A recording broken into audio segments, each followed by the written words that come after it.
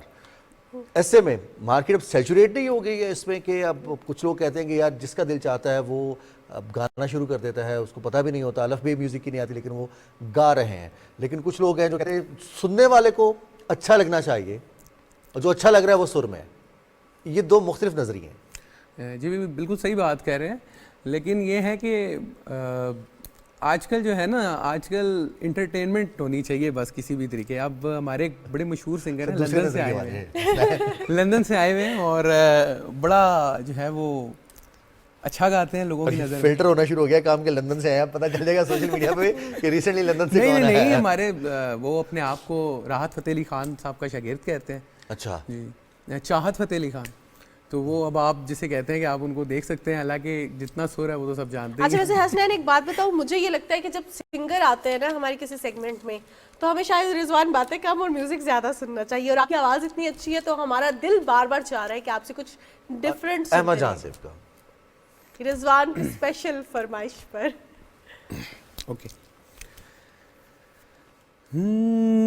ستارہ سی جنہیں کہتے ہو وہ آنکھیں تمہاری ہیں, جنہیں تم شاخ سی کہتے ہو وہ باہیں تمہاری ہیں, جنہیں تم پھول سی کہتے ہو وہ باتیں تمہاری ہیں.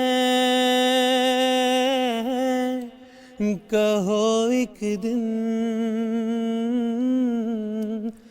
کہو ایک دن کہ جو کچھ بھی ہمارے پاس ہے سب کچھ تمہارا ہے. کہو ایک دن